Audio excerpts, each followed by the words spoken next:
I woke up to my mother hovering over me with scissors. Half my hair was already gone. "What are you doing?" She smiled. "Your sister's wedding is tomorrow. You can't look better than her." My sister was filming and laughing. I grabbed my phone and recorded them back. That video got 2 million views by morning. I woke up to the cold press of metal against my scalp and my mother's face hovering 6 inches above mine. Scissors in hand, chunks of my hair scattered across the pillow like autumn leaves. "What are you doing?" My voice came out groggy, confused, still half trapped in whatever dream I'd been having before the nightmare started. She smiled. Not a concerned smile, not an apologetic smile, the satisfied smile of someone who'd just solved a problem. "Your sister's wedding is tomorrow. You can't look better than her." I felt the weight of what was missing before I fully understood what had happened. 3 years of growth, 3 years of careful maintenance, expensive conditioners, protective styles, patience, gone. I could feel the uneven patches where the scissors had chopped through, some sections so close to my scalp that cool air touched skin. My sister Megan was standing in the doorway of my childhood bedroom, phone raised, filming and giggling like this was just content for her Instagram stories, like mutilating someone while they slept was hilarious, like I was the punchline to a joke everyone was in on except me. "Oh my God, you should see your face right now," Megan laughed. "This is gold." I didn't scream, didn't cry, didn't do any of the things they were probably expecting, the dramatic reaction they could later use to paint me as hysterical and oversensitive. Instead, I slowly reached for my phone on the nightstand, hit record. "Say that again, Mom," for the camera. Her expression shifted instantly, like a mask slipping. The smile disappeared. The satisfied smugness evaporated into something harder, more dangerous. "Put that down right now, Grace." "No, you just cut my hair while I was unconscious. I want you to explain why." "I said put it down. You were explaining how I can't look better than Megan at her wedding. Please continue." Megan lowered her own phone, finally sensing that something had shifted, that the dynamic she'd been counting on, the one where I absorbed whatever abuse they dished out and stayed quiet, wasn't going to hold. "Oh my God, it's just a joke. You're being so dramatic. It'll grow back. A joke is a prank that everyone laughs at," I said, keeping my voice steady even though my hands wanted to shake. "This is assault. You touched my body without consent while I was sleeping." Mom set down the scissors on my dresser. They made a small clicking sound that I would remember for the rest of my life. "You're being ridiculous. Family doesn't press charges over haircuts." I got up without another word, walked past both of them to the bathroom, and filmed the damage in the mirror. What I saw made my stomach drop. Choppy, uneven chunks missing from the entire left side of my head. Some sections were cut so close to the scalp you could see pink skin through the stubble. The right side was mostly intact. Apparently I'd woken up before she finished, creating a grotesque asymmetry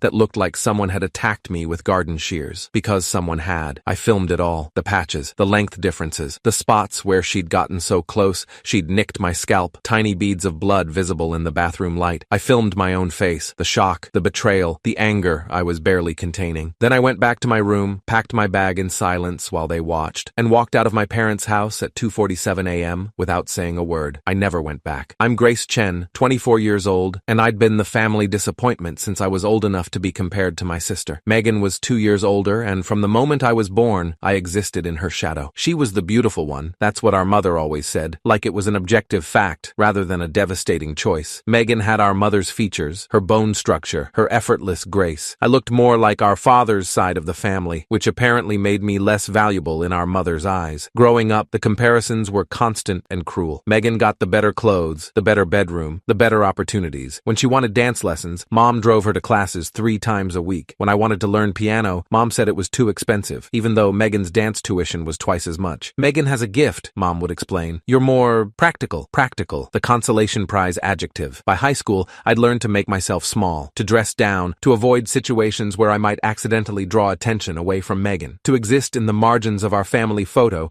always slightly behind, always slightly out of focus. But here's the thing about growing up invisible. You learn to observe. You learn how the game works even if you're not allowed to play. I'd moved out at 18, put myself through community college, transferred to state, and graduated with a degree in marketing. I'd started creating content on social media 2 years ago, not because I had some burning desire for fame, but because I understood algorithms. I understood audience psychology. I understood how stories spread. My following wasn't huge, about 47,000 across platforms, mostly marketing-adjacent content, tips about branding and digital presence, practical stuff, the kind of content that builds slowly, steadily, without much drama. But I understood what went viral. I understood the mechanics of attention, and at 2:47 a.m., walking out of my parents' house with half my hair missing, I understood exactly what I was going to do. I drove to my apartment, filmed a final video documenting the damage under proper lighting, and then I sat down at my computer. I edited the footage footage together, not dramatically. No sad music, no tearful narration, no begging for sympathy. Just the facts, presented cleanly. Clip 1. My mother's face as she said, "Your sister's wedding is tomorrow. You can't look better than her." Clip 2. Megan in the doorway, filming and laughing, saying, "This is gold." Clip 3. The bathroom mirror, showing the destruction. Clip 4. Me, looking directly at the camera, voice steady. My mother cut my hair while I slept, so I wouldn't look better than my sister at her wedding tomorrow. This is what I woke up to. No commentary, no interpretation, just the raw truth. I posted it at 3:34 a.m. across every platform I had access to. Then I turned off my phone and went to sleep. When I woke up at 8 a.m., my phone had crashed twice trying to load all the notifications. The video had 2 million views by 9 a.m. By noon, it was at 5 million. I'd gone viral before. Once, a video about marketing psychology had hit 200,000 views, and I'd thought that was big. This was different. This was the kind of viral that changes your life, whether you want it to or not. People had found everything. That's the thing about the internet. Once it decides to care, it really cares. They'd found Megan's wedding registry, her venue, her photographer's business page, her florist, the hotel where the reception was supposed to be held. The venue started getting flooded with one-star reviews from strangers, despite having nothing to do with what happened. "I will never hold an event at a location that supports family abuse," one review said, which was completely unfair to the venue, but impossible to stop. Her photographer, a woman named Sandra Chen, no relation, who ran a small portrait studio in our hometown, posted a statement by 11 a.m. After careful consideration and review of recent events involving a client, Chen Photography has decided we are no longer affiliated with the Henderson Miller wedding. We wish all parties the best, but cannot in good conscience continue our professional relationship. Sandra told me later, after everything died down, that she'd been getting threatening messages and had worried about her other clients finding out she was photographing the sister who laughed while her mom assaulted someone. She felt terrible about backing out, but she had a business to protect. I understood. I didn't blame her. 3 of Megan's bridesmaids publicly dropped out by 2 p.m.,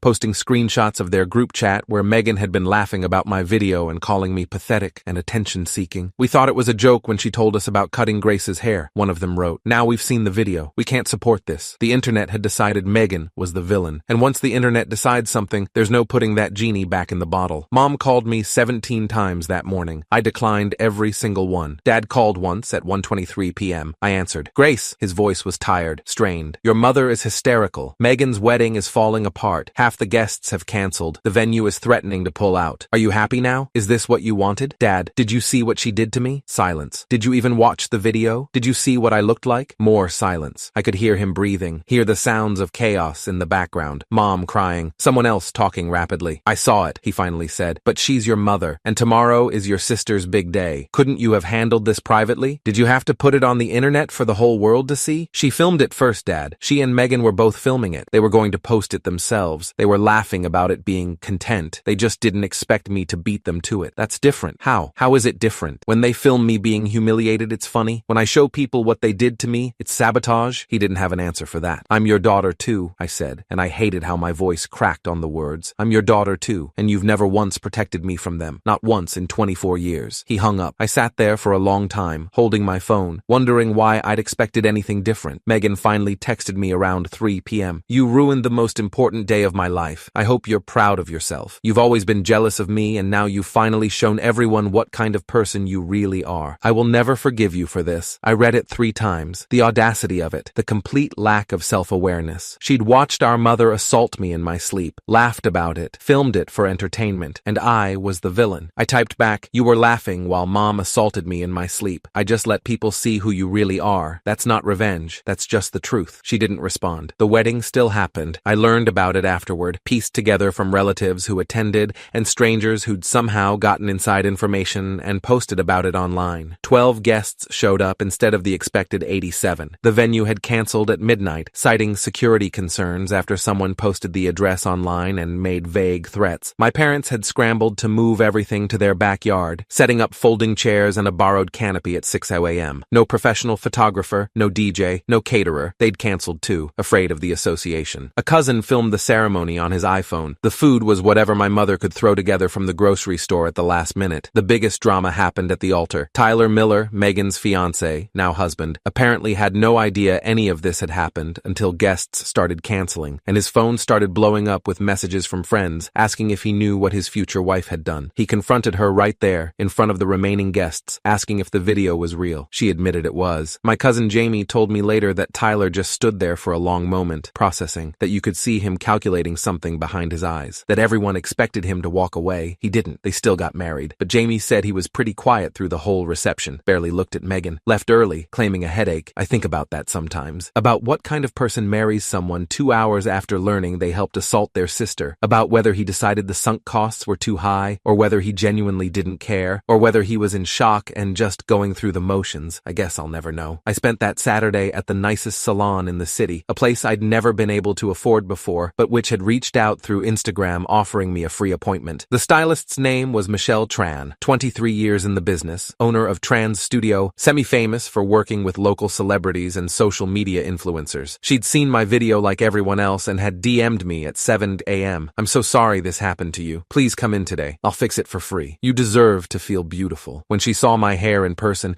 she actually gasped. "Oh honey, oh no, they really did a number on you. Can you fix it?" She studied the damage, turning my head gently this way and that, assessing the situation. "I can work with this. It's going to have to be short, but short can be stunning. Do you trust me?" I did. Somehow I did. 3 hours later, I walked out with a pixie cut that somehow looked better than my old style had. Michelle had shaped it to my face, added subtle layers that drew attention to my eyes, made the asymmetry look intentional and edgy rather than mutilated. "You have beautiful bone structure," she said as I stared at my reflection. "I don't know why anyone would want to hide that." I cried then. Finally cried. Not because of the hair, but because a stranger had shown me more kindness in one morning than my mother had in 24 years. Michelle refused to charge me anything. She did ask if she could post about the transformation on her business page, and I agreed. That video got another 3 million views. Her booking calendar filled up for 6 months. Something good came out of something terrible. I try to remember that. 2 weeks later, Mom showed up at my apartment. No warning, just appeared at my door at 2 p.m. on a Tuesday, looking like she hadn't slept since the wedding. "Grace, please, can we talk?" I stood in the doorway, not letting her in. "About what?" "I made a mistake. I got caught up in making everything perfect for your sister. I wasn't thinking. The pressure, the stress, you know how I get before big events. You were thinking clearly enough to wait until I was asleep. I was worried you'd wake up and stop me if I tried while you were conscious." She said it like this was a reasonable explanation, like the premeditation made it better rather than worse. "Mom, do you hear yourself? You're describing assault. You're describing deliberately waiting until I couldn't defend myself. It was just hair. It was my body, my autonomy, my choice. You took that from me because you cared more about how pictures would look than about treating me like a human being." She started crying, the tears she probably thought would fix everything, the tears that had always worked on Dad, on relatives, on anyone who dared to criticize her. "I want to fix this," she said through the tears. "I want us to be a family again. Megan's not speaking to me either. Tyler's barely speaking to Megan. Everything's falling apart. Please, Grace, tell me what I can do." I looked at this woman who'd given birth to me, raised me, and never once seen me as anything more than a supporting character in my sister's story. This woman who'd cut my hair while I slept and smiled about it, who'd made me feel ugly and worthless and small for as long as I could remember. "You can't fix this," I said. "Hair grows back. Trust doesn't." She left crying. Part of me felt guilty, the part that had been trained since childhood to manage her emotions, to make her feel better, to prioritize her comfort over my own well-being. A bigger part of me felt free. Megan never apologized, not once. She blocked me on every platform, blocked my phone number, sent a mass email to extended family explaining that I had sabotaged her wedding over a minor prank and proven once and for all that she has serious mental health issues. Some of them believed her. Aunt Carol sent me a lecture about family loyalty and forgiveness. Uncle Robert left a voicemail saying I should be ashamed of myself for airing private matters in public. But most of them didn't buy it. Not after seeing the video. Not after watching Megan laugh while our mother stood over me with scissors. The footage was too clear,